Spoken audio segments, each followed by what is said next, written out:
하나님의 말씀은 출애굽기 34장 1절에서 9절의 말씀입니다. 여호와께서 모세에게 이르시되 너는 돌판 둘을 처음 것과 같이 깎아 만들라.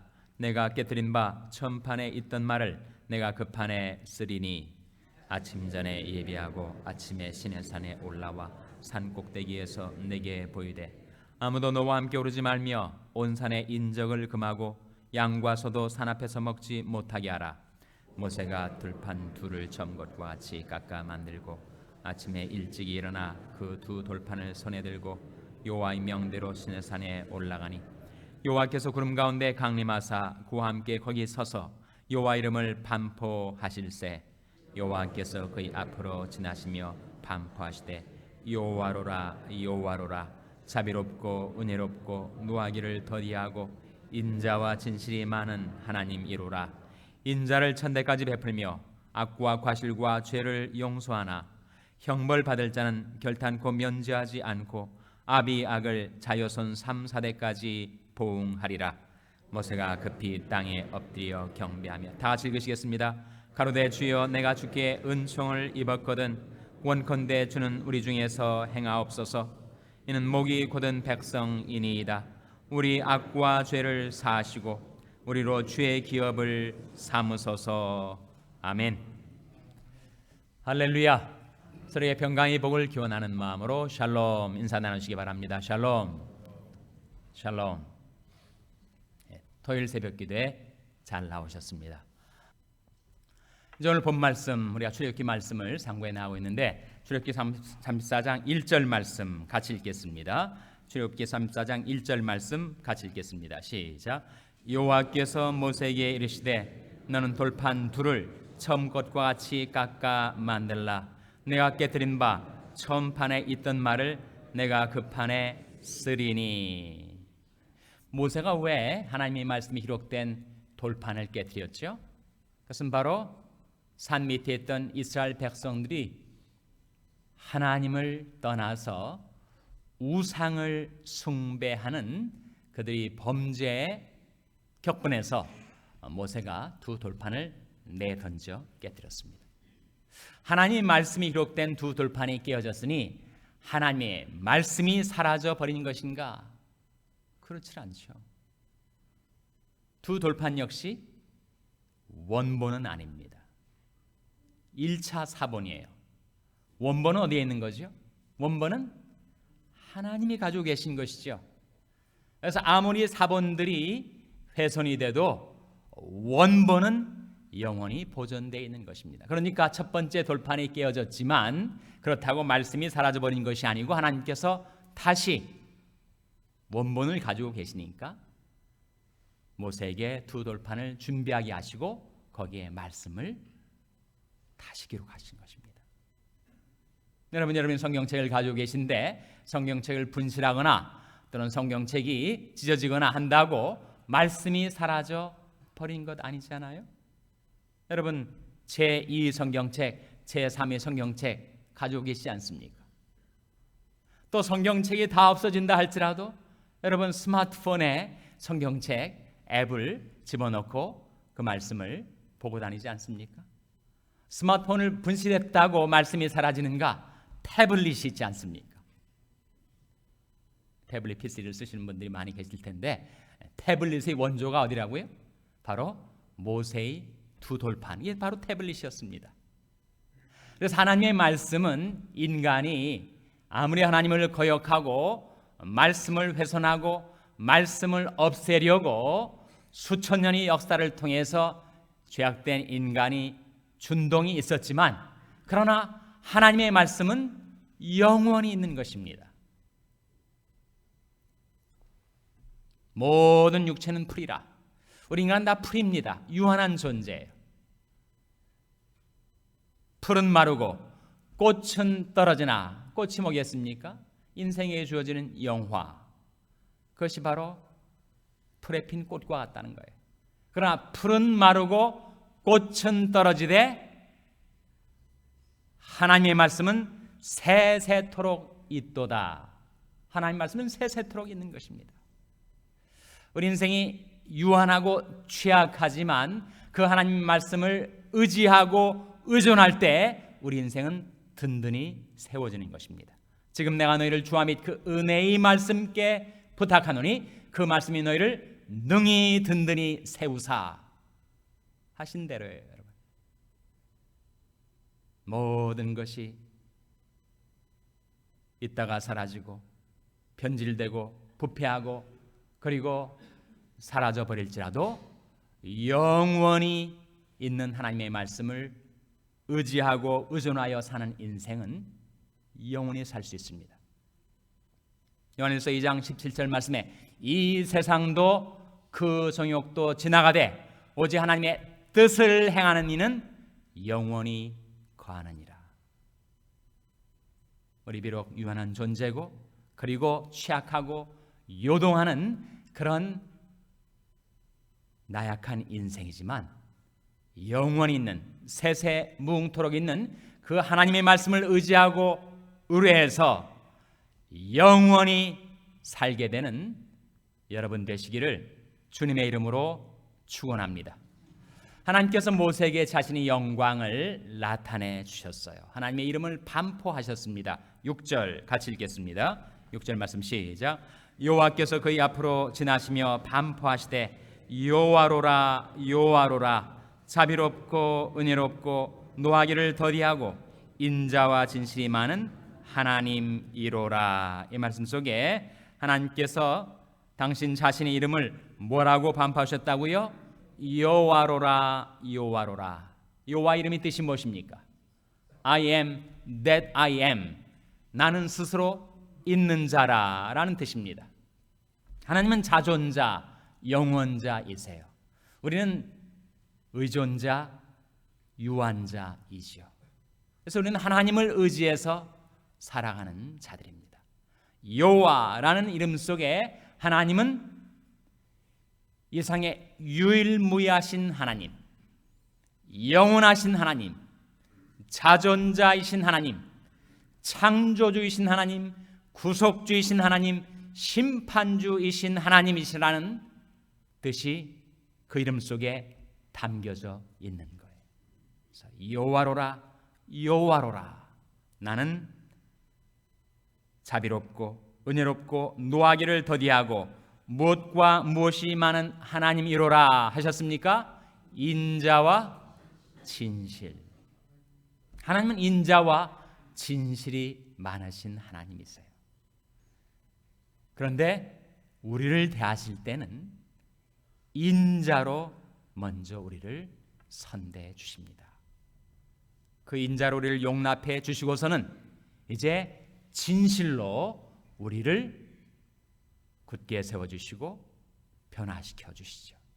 그래서 인자와 진실, 신약에 나타난 표현으로 하면 우리 주 예수 그리스도에게는 무엇과 무엇이 충만했었다고요?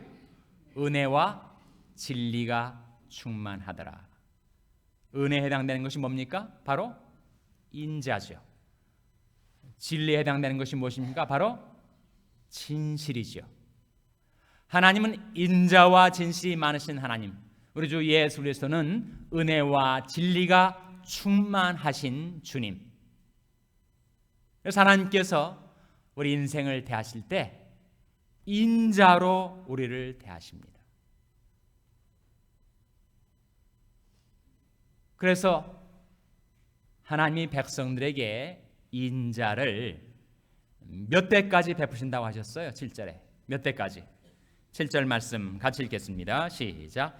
인자를 1000대까지 베풀며 악과 과실과 죄를 용서하나 형벌 받을 자는 결단코 면제하지 않고 아비 악을 자여손 3,4대까지 보응하리라. 그 말씀 속에 인자와 진실이 함께 나타나 있죠.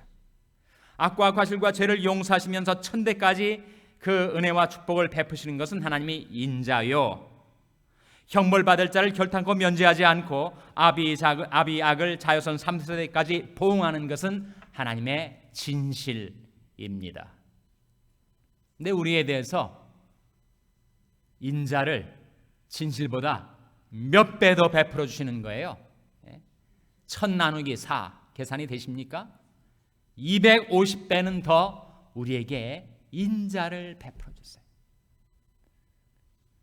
하나님을 경외하고 하나님을 신뢰하며 사는 하나님의 백성들에게는 1000배까지 은혜를 베푸신단 말이죠.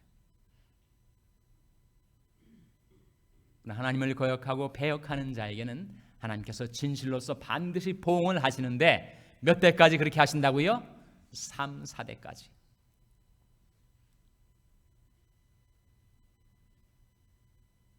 그러면 과연 하나님은 한 사람을 놓고 볼 때 결국 중요한 것은 나 개인 아니겠습니까? 나라는 개인이 1000대까지 은혜를 베품 받을 자인가, 아니면 3, 4대까지 그 죄에 대해서 보응받을 자인가, 뭘로 판가름 나는 겁니까? 하나님께서는 어떤 사람의 죄는 용서하시고 어떤 사람의 죄는 보응하시는 걸까요? 7절 말씀을 다시 한번 들여다보세요. 인자를 1000대까지 베풀며 악과 과실과 죄를 용서하시는 사람은 누구고, 그걸 용서하지 않고 형벌받을 자는 결탄코 면죄, 죄를 용서하지 않으신다는 거예요. 그리고 아비약을 자여선 3, 4대까지 뭐 하신다고요? 포옹하신다. 그건 누구에게는 인자를 1000대까지 베푸시고 그래서 그 악과 죄와 허물을 용서하시는가 하면, 다른 한편 또 누구에게는 반드시 그 죄를 보응하시는가. 그 양자의 차이가 뭘까요, 여러분? 하나님이 사람 차별을 하시는 것일까요? 하나님은 누구에게 인자를 베푸시고 누구에게 보응하시는가? 그것이 바로 로마서 2장 4절에 나타나 있습니다. 찾아보시기 바랍니다. 로마서 2장 4절 말씀에서 우리가 그 질문에 대한 답을 발견하게 됩니다. 로마서 2장 4절 말씀 찾아서 같이 읽겠습니다. 신약성경 240면 로마서 2장 4절 말씀 찾아서 같이 읽겠습니다. 신약성경 240면 로마서 2장 4절 말씀 같이 읽겠습니다. 시작. 혹 내가 하나님이 인자하심이 너를 인도하여 회개케 하심을 알지 못하여 그의 인자하심과 용납하심과 길이 참으심이 풍성함을 멸시하느뇨. 그럼 이 말씀 속에 제가 드렸던 질문에 대한 답을 한 단어로 간추려내자면 뭐가 되겠습니까? 뭐가 되겠어요? 바로 회개가 되는 것이죠. 여러분, 인간은 다 죄인입니다. 이 세상에 죄를 한 번도 범치 않고 완벽하게 의롭게 사는 인생은 단 한 사람도 없습니다. 우리는 다 하나님 앞에서 죄를 범하고 사는 죄인들이에요. 근데 누구에게는 인자를 베푸시고 누구에게는 보응하시는가? 그 결정적인 차이가 뭐라는 겁니까? 바로 회개라는 거예요. 회개. 혹 내가 하나님이 인자하심이 너를 인도하여 회개케 하심을 알지 못하여 그의 인자심과 용납하심과 길이 참으심이 풍성함을 멸시하느뇨. 하나님을 경외하는 대신 하나님을 멸시하고 회개하여 하나님께 나와 순종하는 대신 계속해서 집요하게 하나님을 배역하고 거역하고 거스리는 자에게는 할 수 없이 하나님께서도, 그렇게 길이 참으시는 하나님께서도 결국 진실로 그의 죄를 보응하실 수밖에 없다는 겁니다. 그래서 5절 말씀에 그 다음 구절 로마서 2장 5절 말씀 같이 읽겠습니다. 시작. 다만 내 고집과 회개치 아니한 마음을 따라 진노의 날 곧 하나님이 의로우신 판단이 나타나는 그날에 이 말 진노를 내게 쌓는도다. 그렇게 어리석은 인생들이 이 세상에 많다는 거예요. 고집을 부리고 회개치 아니하는 강팍한 마음, 완고한 마음을 계속해서 유지하다가 결국 진노의 날 자기에게 임할 하나님의 진노를 자기 스스로 위에다가 그렇게 쌓아 올리는 그런 어리석은 인생들이 있다는 거예요. 하나님은 인자와 진실이 많은 하나님이신데 회개하는 자에게는 인자를 베푸십니다. 회개하지 않는 자에게는 진실로서 심판하세요. 그래서 거기 우리의 소망이 있는 거 아니에요? 다 우리는 똑같은 하나님 앞에 죄를 짓고 살아온 인생인데 우리가 하나님의 인자하심의 인도를 따라 회개하기만 하면 우리는 생명을 얻고 복을 받아 살 수 있으니 그것이야말로 복음이죠. 혹 내가 하나님이 인자하심이 너를 인도하여 회개케 하심을 알지 못하느냐. 그래서 누구나 하나님의 말씀을 깨닫고 하나님께로 회개하고 돌이켜 살면 내가 과거에 소시적에 어떠한 죄악과 허물을 범했다 할지라도 하나님께서는 우리에게 인자를 베푸시고 그 인자를 내 당대만이 아니라 내 자녀들의 세대, 내 자녀들의 세대만이 아니라 내 자녀들이 자녀들의 세대, 또 그들에게만이 아니라 천대까지 인자를 베푸시는 하나님. 하나님이 본심이에요. 하나님이 의도입니다. 하나님이 디자인입니다. 하나님은 회개하여 하나님 앞에 나와 하나님을 경외하고 신뢰하여 순종하며 사는 자에게 천대까지 인자를 베푸시고자 하는 것이 하나님의 본심이라는 거예요. 그래서 우리 하나님 앞에 이 아침에 나오는 것입니다. 내 비록 죄를 범하였을지라도 그 죄를 자복하고 회개하고 돌이키는 것입니다. 그러므로 너희가 회개하고 돌이켜 죄 없이함을 받으라. 이같이 하면 유쾌하게 된 날이 주 앞으로부터 이를 것이요 라고 약속하고 계십니다. 이제 9절 같이 읽겠습니다. 9절 말씀 시작. 가로되 주여 내가 주께 은총을 입었거든 원컨대 주는 우리 중에서 행하옵소서. 이는 목이 곧은 백성이니이다. 우리 악과 죄를 사하시고 우리로 주의 기업을 삼으소서. 우리로 주의 무엇을 삼으소서 기도하고 있습니까? 주의 기업. 기업이 뭐예요? 기업이 바로 inheritance, heritage. 하나님이 우리를 영원한 하나님의 소유로 삼으소서. 하나님의 분깃으로 삼으소서. 하나님이 대대로 누리실 유업으로 삼으소서. 우리를 하나님의 기업으로 삼으소서. 여러분도 기업이 있지 않아요? 세탁소를 경영하시든 주유소를 경영하시든 얼마나 지극정성으로 돌아보십니까? 정해진 시간에 꼭 문을 여시고 정말 열심히 하루 일과 일하시고 저녁 때 또 정해진 시간에 문을 닫으시고 내 양떼의 형편을 부지런히 살피며 내 소떼의 마음을 두라.